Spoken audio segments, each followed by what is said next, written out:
Hello and welcome to another episode of Industry Celebrities. My name is Kimberly Scott. Industry Celebrities is a podcast where I interview industry professionals in any industry and ask them questions about their industry or passions. Plus, my guests will share a little advice to their younger self. If you want to tune in to other episodes, you can do so by going to thatkimberly.com/combo to choose which platform you prefer to listen to, either on iTunes, Spotify, Google, YouTube, etc., and now even Amazon's Alexa. So now that I got that out of the way, I'd like to welcome today's guest, Clark Finnical, the author of Job Hunting Secrets from Someone Who's Been There.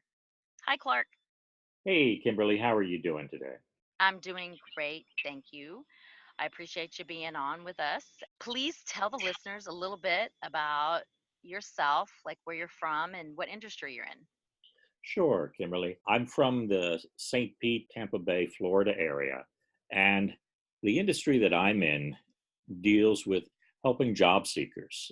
I was in the job market 5 times. My job was eliminated 4 times, and after everything I went through, I really have a heart for job seekers and want to help them. Everything that's been written to date has been written by people who are from HR or recruiters, and they have great information, but because they haven't walked in the shoes of a job seeker, they don't quite understand everything job seekers go through.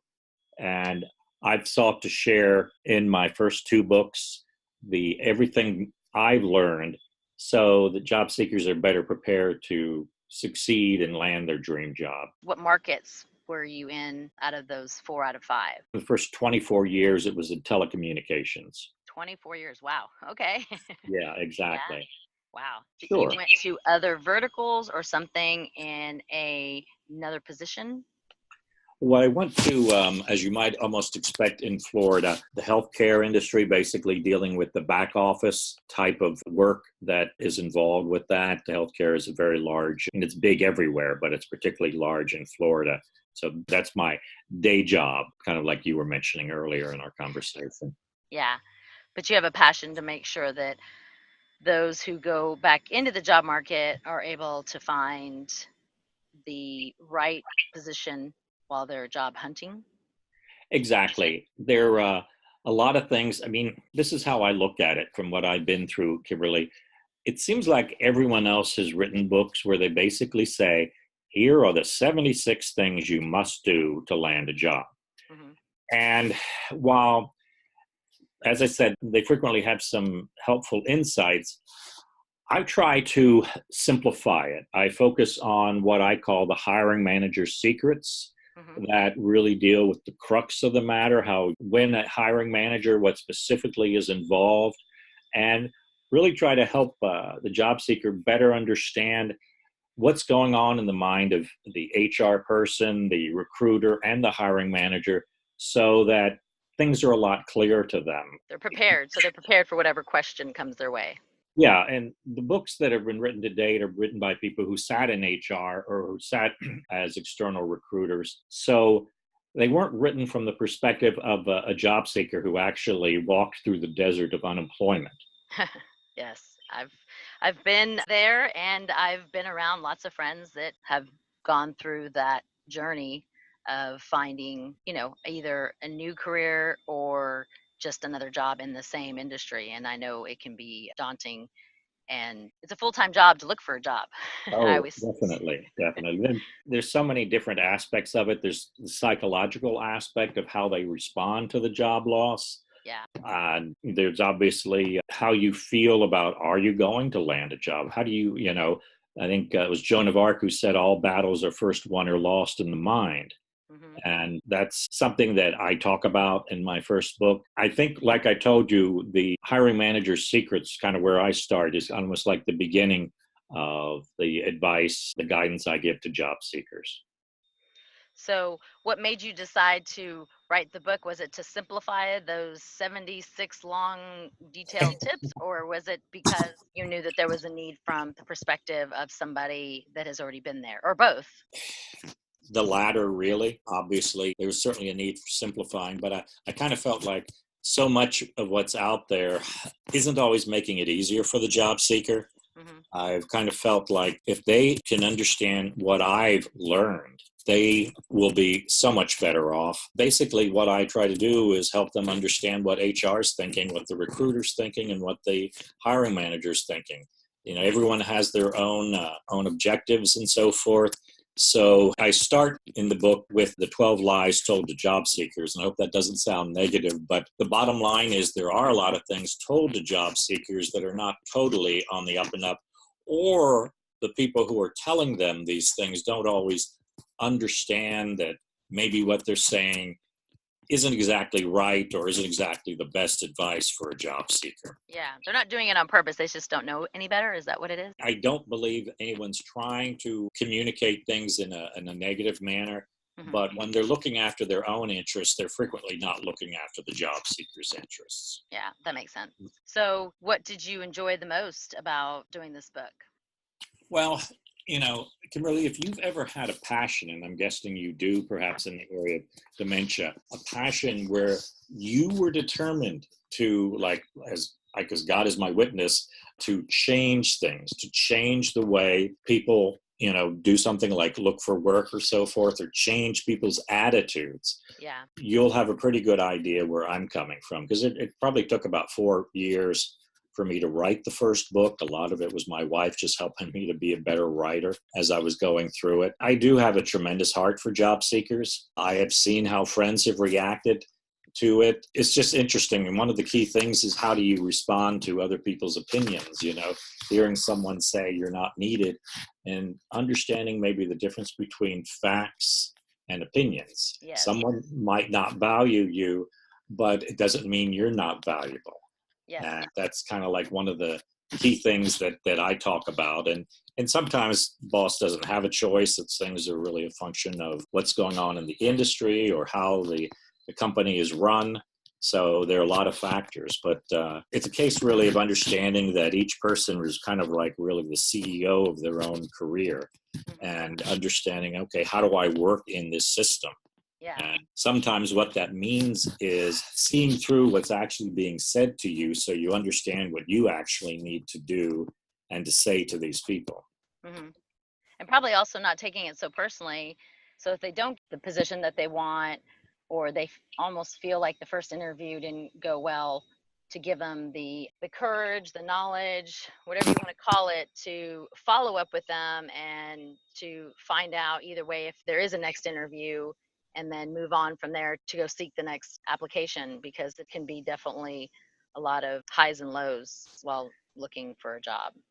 Exactly. And I think we'd all like our first interview to be that interview that leads to that job. But most of the time, that first interview is that helpful experience getter. We all need to kind of get interviews under our belt. The more interviews we have, the more comfortable we feel.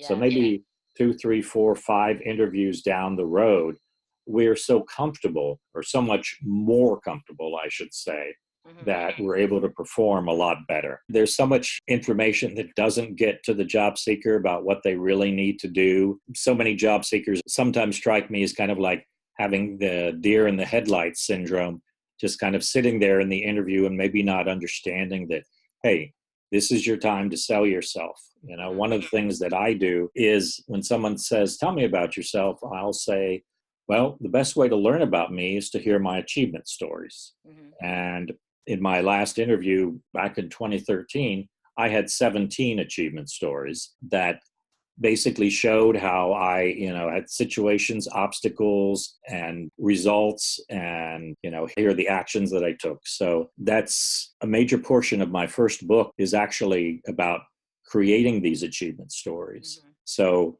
I have a real heart for job seekers because I don't really feel like they get the full story. So I'd Yeah. like them to get the full story. That's why I'm writing this. Well, that's amazing. It's definitely needed. I know so many In my industry, apartments get bought and sold. Sometimes the staff and the management company keeps, all the employees, and sometimes they don't.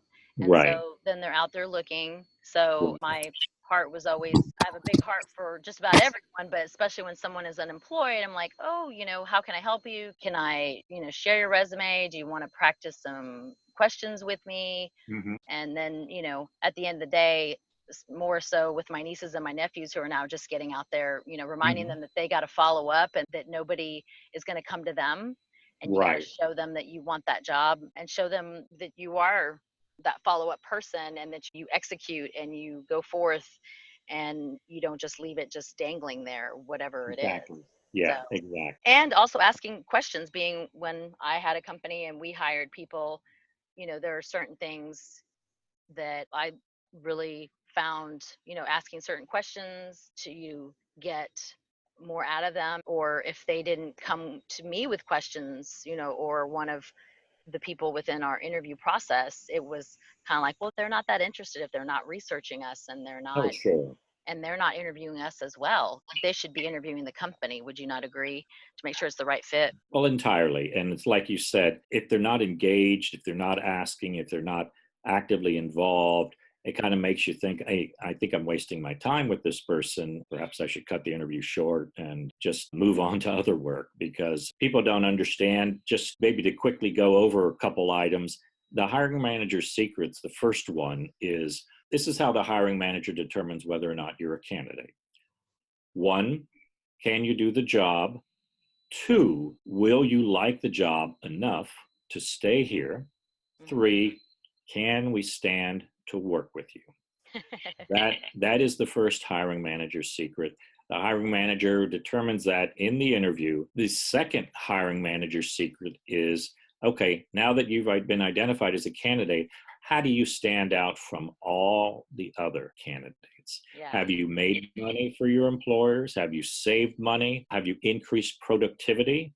How have you made a difference? Hmm. To me, that is the crux of all job seeking because everything from my perspective follows from that. The achievement stories that you speak of, the resume, the cover letter, the portfolio of your work. It's essential that job seekers understand that each hiring decision will impact positively or negatively the career of that hiring manager. And each company in many ways often like a family, just as when a daughter brings home her fiance or whatever and the parents get to see who this new family member is.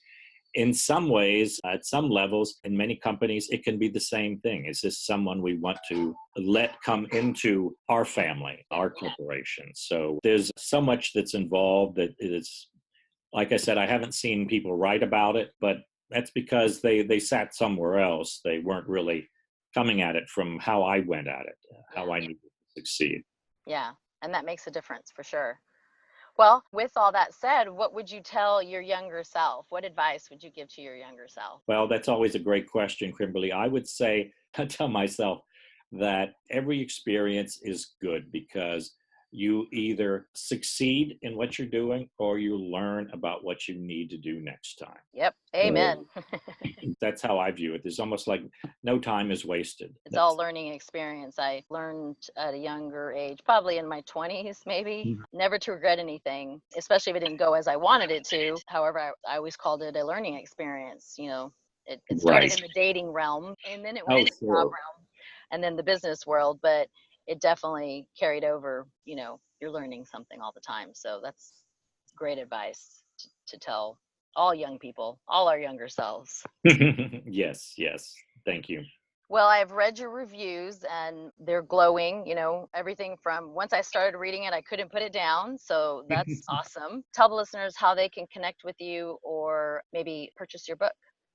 Well, I welcome all LinkedIn invites. I'm at 24,000 connections, so I can still connect with many people. If you do a search and you go to Amazon and you simply type in Job Hunting Secrets, you will find my book. Obviously, the full title is Job Hunting Secrets, parentheses, from someone who's been there, end parentheses. So that's what I would recommend. I'm working My second book is LinkedIn Strategies to Take Your Career to the Next Level. And I'm working on a third book as well as some upcoming training to help people. Awesome. So I greatly appreciate the opportunity, Kimberly. Well, I appreciate you, Clark, for giving me your time and allowing me to interview you. This was definitely something that I know is needed out there for people to know, and now they'll have a resource to go to. So I appreciate you. And Thank you, Kimberly.